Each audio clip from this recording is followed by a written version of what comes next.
यकीनन इमरान खान साहब को भी पता होगा, वज़ीर कानून और इंसाफ फ़रोग नसीम साहब को भी पता होगा और बाकी उनकी टीम को भी पता होगा। उसके बावजूद उन्होंने ये काम क्यों किया? अब मेरे से सवाल लें।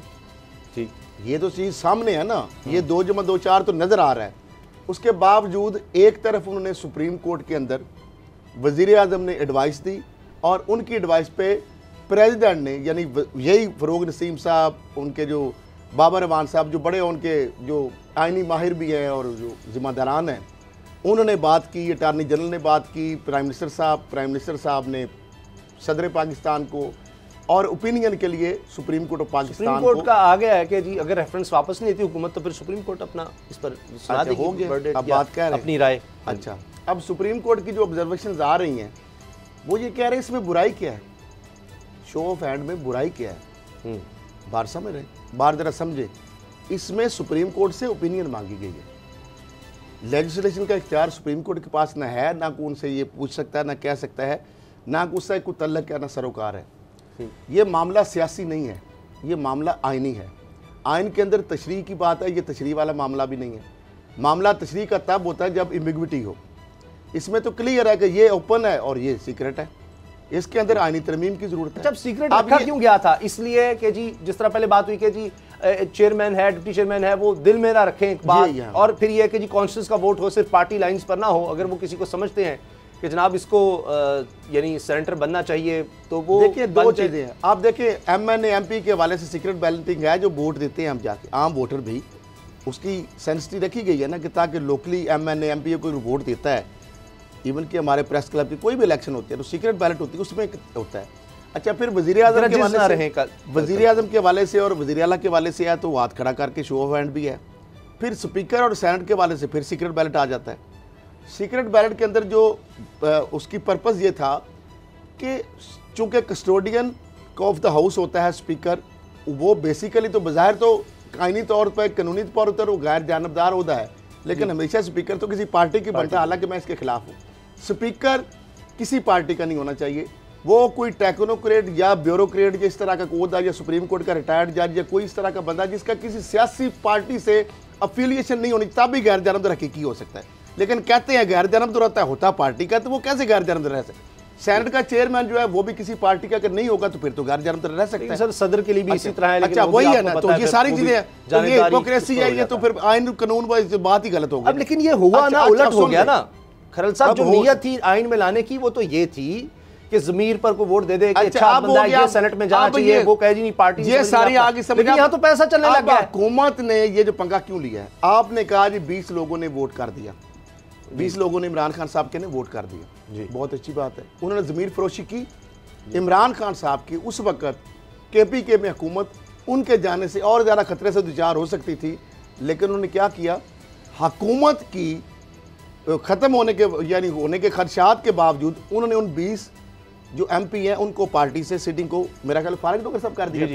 ये होती है हाई मॉरल ग्राउंड। आपने उस नुकसान के एहतमाल के बावजूद हो गया।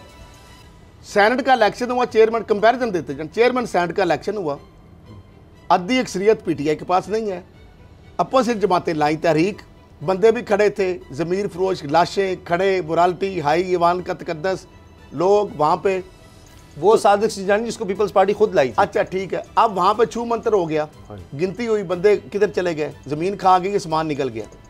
शायद खान बासी साहब कह रहे थे पैसा चला था, पैसा चला था जी, लेकिन अब यही तो नहीं समझ आ रही कि कह रहे थे अगर पैसा चला था, पैसा चला था जी जी, आपके लोग छोड़ गए पैसे की वजह से, अब ये फंस के इंक्वायरी भी नहीं करवाई। इन्होंने कहा हम उनको निकालेंगे, हम पकड़ेंगे, पीपल्स पार्टी नून लीग ने कहा। बाबर साहब उसके बाद क्यों नहीं हुआ? छोटी सी बात, मैं डॉक्टर साहब के पास एक छोटी सी बात, अब फंसते जा रहे हैं ना। इन्होंने कहा हम उनको निकालेंगे, एक्शन लेंगे। इमरान खान ने क्या दे लिया एक्शन। इनको पता है इनके बंदे गायब हुए, ज़मीर फरोशी की उनको नहीं चाहिए था। मैं मानता हूँ कि जिस अगर टिकट से आप आते हैं, अगर इतने आप हाई मरल, तो आप वो टिकट पे करें रिज़ाइन, उस पार्टी से इख्तिलाफ डॉक्टर साहब करना है तो आप जाएँ दोबारा आवाम के पास, वो रिज़ाइन करके, तो आप जिस पार्टी आपको जो अच्छी लगती है उसके ज़रिए आप मुंतखब आके वोट दे दें उसको। ये तो नहीं है कि आपसे टिकट ले लूँ, आपके उस वक्त मैं जनाब सारे क्लाबे मिलाऊँ, आसमान से आपको तारीफ़ें पुल बांधूँ, और उसके बाद जब आए वोट की बारी तो आपसे गद्दारी करूँ। ये भी तो बात गलत है।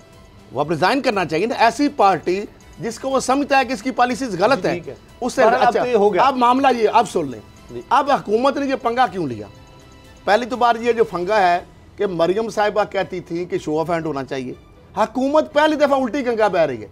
हुकूमत हमेशा उसके पास वसाइल होते हैं, उसके पास एजेंसीज की, इदारों की सारा इन्फ्लुएंस होता है। पंजाब के अंदर हुकूमत है, इमरान खान के मरकज़ के अंदर है। इमरान खान साहब सीक्रेट बैलेट के ज़रिए अपने मैक्सिमम वोट बढ़ा सकते हैं, उनके पास हज़ारों तरीके हैं, डेवलपमेंट फंड के नाम पर, इदारों के ज़रिए दबाव के नाम पर नोटिस भिजवा सकते हैं। FI तो उनके अंडर है, नैब चलो इंडिपेंडेंस भी है, फिर भी किसी तरीके से इंडिपेंडेंस में नहीं आता, आ ही जाता है। फंड तो उधर से लेना ना, क्योंकि उसकी फंड इकोनॉमी है, लेकिन फंड फाइनेंस मिनिस्ट्री से। खैर साहब, माजी में मैं आपको बताता हूँ माजी में क्या होता था, मैं आपको 200 मिसालें दे देता हूँ। अच्छा, उसमें छोटा एक मिनट सर, मैं आपको मैं नाम नहीं दूंगा, मैं आपको 200 मिसालें मेरे पास मौजूद हैं कि एक MPA को गवर्नमेंट ने ये कब्जा ग्रुपों के खिलाफ कैंपेन चलाई हुई है। हाँ जी, सिर्फ यहाँ से एक बोर्डो रेवेन्यू या वहाँ का फोन चला जाए सर, एक मिनट, वहाँ पर DC ने MPA को बुलाना है। हाँ जी, कि जनाब तुसी 40 एकड़ जगह ते कब्जा किया सरकारी ते, या छाड़ दो, अगर नहीं छड़ना तो MN वोट रहना। वो क्या करेगा, वोट देगा ना। सिर्फ मैसेज जाता है वजीर आला हाउस से तमाम डिप्टी कमिश्नर्स को। हाँ जी, ऐसे अपने इलाके के जो पुलिस ऑफिसर उनका चेक करो किसकी क्या क्या कमजोरियां तुम्हारे पास, कौन कौन से उसने माली फाइल लिए हुए हैं, उस पे उसको डंडा दे देना है। एक बंदे को सिर्फ इतना कह देना कि जनाब ये आपने जमीन पे कब्जा किया हुआ है, ये आपने माली फायदे दे दें। ये माजी में बेताशा डिप्टी कमिश्नर यूज होते हैं। आप भी हो सकता है अगर करना चाहे इमरान खान के मुद्दा हो सकते हैं। सुन, अब मेरी बात को इंडोर्स कर दिया नाज़रीन के समझाने के लिए, यानी DPO और जिले के पुलिस सरबराह को या DC को, DCO। अच्छा, अब मामला क्या है, इन MPS के बारे में स्पेशल ब्रांच के पास ऑलरेडी इनके तमाम कच्चे चट्टों की रिपोर्ट है, IB के पास मौजूद है, DPO के पास मौजूद है, जिस तरह लाहौर में CCO के साथ जो भी सरबराह पुलिस जिले का है इसके पास, DC के पास है, अब एंटी करप्शन के पास है। अब मुझे ये बताएं, बहुत ही ज़्यादा फ़ायदा है इमरान खान साहब को तो, और जिस तरह यहाँ 36 MN नून लीग के रहनुमा, अगर वो और तो MPA तो और बहुत सारे लोग हैं, 210 अरब की प्रॉपर्टी की बात हो रही है और बहुत सारे खांचे हैं, तो इमरान खान साहब के लिए तो ये आइडियल सिचुएशन है कि ये जो, क्योंकि PTI तो अगले इक़्तिदार में साफ देगी ना कि नून लीग और पीपल्स पार्टी की MPA से वोट लेने के लिए सीटें जितनी मर्जी वो बना सकते हैं। डॉक्टर साहब सही है बात, मैं आपकी बात को तयद कर रहा हूँ, लेकिन वो क्यों करना चाह रहे हैं इमरान खान साहब के अपने पाँव में कुल्हाड़ी मार रहे हैं? इसलिए कि वो चाहते हैं कॉलो फेल में तजाद नहीं, मुनाफिकत नहीं है कि मरियम साहबा के ओपन होना चाहिए, शारगा खान अब्बासी ओपन होना चाहिए उस वक्त। अब अगर वो ओपन कह रहे हैं और सुप्रीम कोर्ट भी यकीनन यही कहेगी, कहना चाहिए, हर बंदा भी यही कहता है। मैं आपको एक मिसाल देता हूँ कि ओपन अगर होगा मुझे तो उसमें खरीदो फरोख्त तो नहीं हो सकती। मुझे एक ब्यूरोक्रेट ने बताया कि वो DC था टोबा टेक सिंह, और वहाँ पे DC लगा हुआ था। उस वक्त सदारती इलेक्शन चल रहे थे और उस वक्त सदारती वो थे, वो जो DG खान से थे लगारी साहब, उन्होंने सदर का इलेक्शन लड़ना था। जरदारी साहब का डायरेक्ट डिप्टी कमिश्नर को फ़ोन आता है प्राइम मिनिस्टर हाउस से कि बॉस तुमसे एक काम है, मुझे फलाने 2 MNAs हैं, उनका वोट चाहिए जो कि तुम्हारे ज़िले में आते हैं। अब ये वोट कैसे आना है, ये वोट कैसे डलवाना, ये तुमने मैनेज करना। सारी बात है, अंडरस्टूड बात है सर।